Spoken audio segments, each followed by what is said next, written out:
Hi friends, ನಮಸ್ಕಾರ. ಇವತ್ತಿನ ಈ ಒಂದು ವಿಡಿಯೋದಲ್ಲಿ ನಾವು ಹುಚ್ಚಿಮಲ್ಲಿ ಗುಡಿ, ಇದು ಕೂಡ ಒಂದು ಐಹೊಳೆಯಲ್ಲಿ ಇರ್ತಕ್ಕಂಥ ಒಂದು ಪ್ರಸಿದ್ಧ ದೇವಾಲಯವಾಗಿದೆ.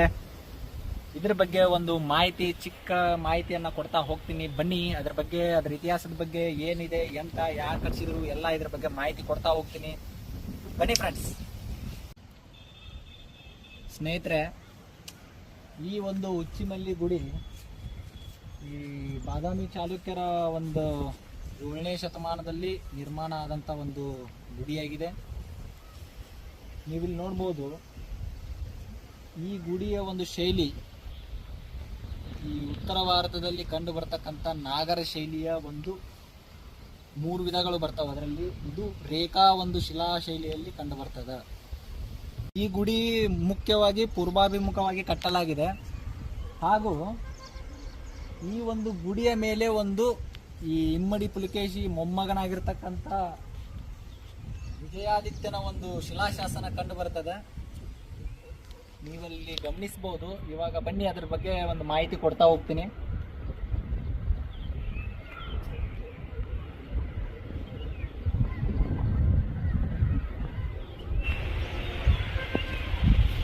ಈ ವಿಜಯಾದಿತ್ಯನಿಗೆ ಸಂಬಂಧಪಟ್ಟಂತ ಒಂದು ಶಿಲಾಶಾಸನ ಕಂಡು ಬರ್ತದೆ.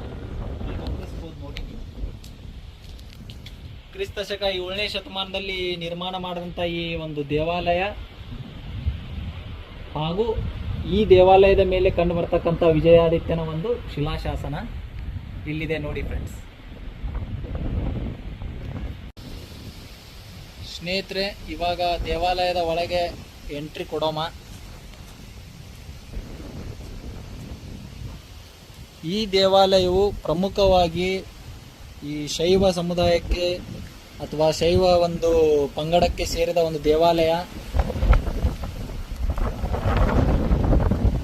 ಸ್ನೇಹಿತರೆ, ನೀವು ಇವಾಗ ಎಂಟ್ರೆನ್ಸಿಗೆ ಈ ಒಂದು ಮೇಲ್ಚಾವಣಿಯ ದೇವಾಲಯದ ಒಂದು ಮೇಲ್ಚಾವಣಿಯಲ್ಲಿ ನೀವು ಗಮನಿಸಬಹುದು, ಬ್ರಹ್ಮ, ವಿಷ್ಣು, ಶಿವ, ಇಂದ್ರ ದೇವತೆಗಳ ಒಂದು ಶಿಲ್ಪಕಲೆಯನ್ನು ಕೆತ್ತಿದ್ದಾರೆ.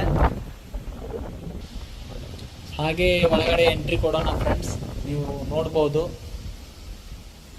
ಯಾವ ರೀತಿ ಒಳಗಡೆ ಒಂದು ವ್ಯೂ ಇದೆ ಅಂತ. ಅವಾಗಲೇ ಹೇಳಿದ್ನಲ್ಲ, ಇದು ಶಿವನ ಒಂದು ದೇವಾಲಯ.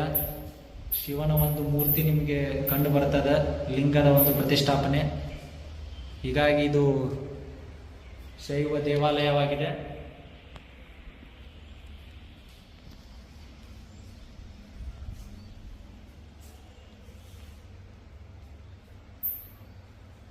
ಸ್ನೇಹಿತರೆ, ಇವಾಗ ದೇವಾಲಯದ ಒಂದು ಹೊರಾಂಗಣ ನೋಟವನ್ನ ನಿಮಗೆ ಇವಾಗ ತೋರಿಸ್ತೀನಿ.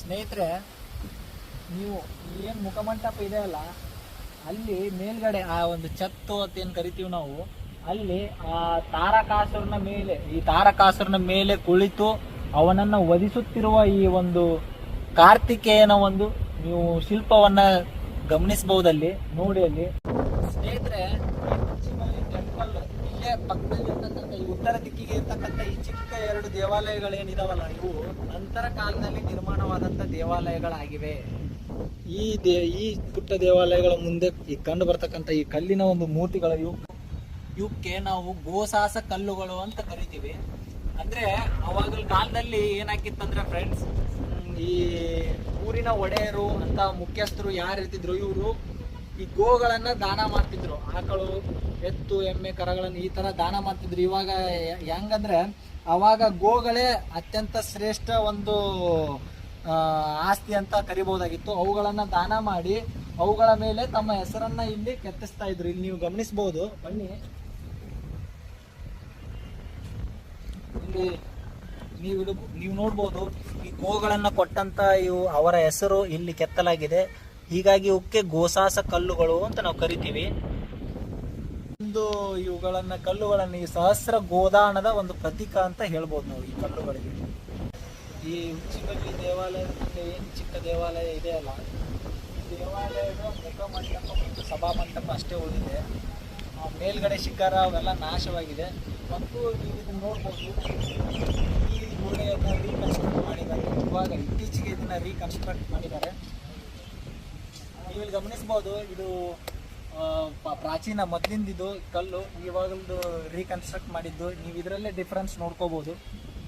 ಸ್ನೇಹಿತರೆ, ನೀವು ನೋಡ್ಬೋದು, ಉಚ್ಚಿಮಲ್ಲಿ ಟೆಂಪಲ್ ಒಂದು ಬಲಭಾಗಕ್ಕೆ ಕ್ರಿಸ್ತಶಕ 11ನೇ ಶತಮಾನದಲ್ಲಿ ಈ ಕಲ್ಯಾಣಿ ಚಾಲುಕ್ಯರು ನಿರ್ಮಿಸಿರತಕ್ಕಂಥ ಒಂದು ಚಿಕ್ಕ ದೇವಾಲಯ ಇದೆ.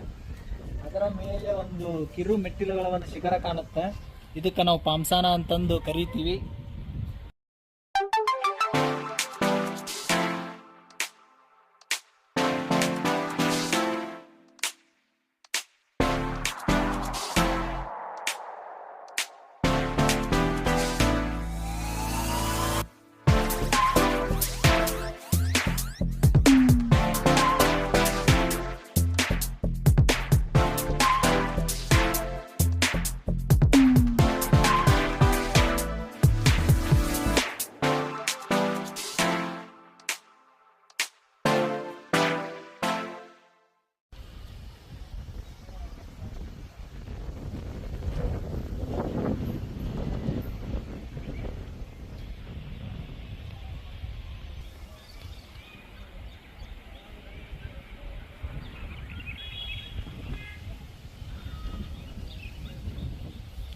ಸ್ನೇಹಿತರೆ, ಈ ಒಂದು ಪುಷ್ಕರಣಿ ಅಂತ ಕರಿತೀವಿ ನಾವು ಇದನ್ನ, ನಮ್ಮ ಕಡೆ ಬಾವಿ ಅಂತ ಕರಿತೀವಲ್ಲ, ಹಾಗೆ ಈ ಒಂದು ದೇವಾಲಯದ ಉಚ್ಚಿಮಲ್ಲಿ ಟೆಂಪಲ್ ಒಂದು ವಿರುದ್ಧ ದಿಕ್ಕಿಗೆ ಅಂದ್ರೆ ಅಪೋಸಿಟ್ಗೆ ಈ ಒಂದು ಪುಷ್ಕರಣಿ ನಮಗೆ ಕಂಡು ಬರ್ತದ.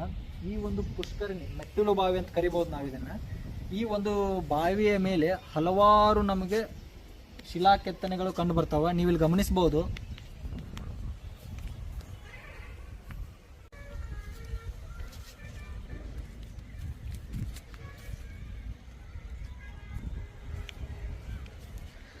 ಸ್ನೇಹಿತರೆ, ಈ ಒಂದು ಬಾವಿಯ ಮೇಲೆ ಹಲವಾರು ಚಿತ್ರಗಳು ಕಂಡು ಬರ್ತಾವ ಅಂತ ಹೇಳಿದೆ ನಿಮಗೆ.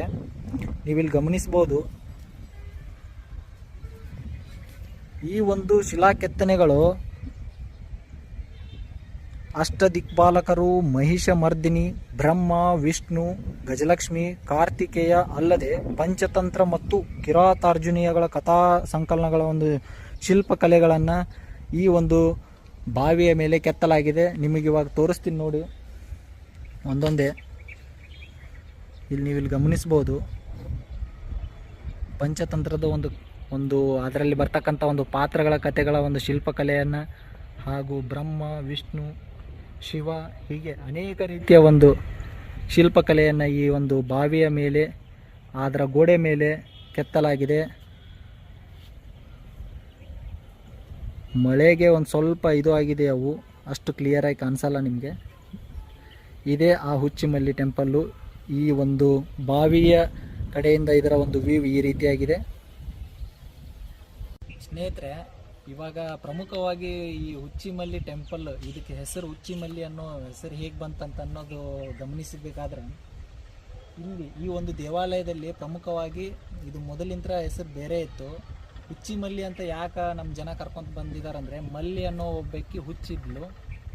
ಅವಳು ಇದೇ ದೇವಾಲಯದಲ್ಲಿ ಬಹು ವರ್ಷಗಳ ಕಾಲ ವಾಸವಿದ್ಲು. ಹೀಗಾಗಿ ಈ ಒಂದು ಟೆಂಪಲ್ಗೆ ಒಂದು ಹುಚ್ಚಿಮಲ್ಲಿ ಟೆಂಪಲ್ ಅನ್ನೋ ಹೆಸರು ಬಂದಿದೆ. ನಮ್ಮ ಚಾನೆಲನ್ನು ಸ್ನೇಹಿತರೆ ಹೀಗೆ ನೋಡ್ತೀರಿ, ಲೈಕ್ ಮಾಡಿ, ಸಬ್ಸ್ಕ್ರೈಬ್ ಮಾಡಿ, ನಿಮ್ಮ ಫ್ರೆಂಡ್ಸ್ಗೂ ಶೇರ್ ಮಾಡಿ ಅಂತ ಹೇಳ್ತಾ ಈ ಒಂದು ಸಂಚಿಕೆಯನ್ನು ಮುಗಿಸ್ತಾ ಇದ್ದೀನಿ ಫ್ರೆಂಡ್ಸ್. ನಮಸ್ಕಾರ.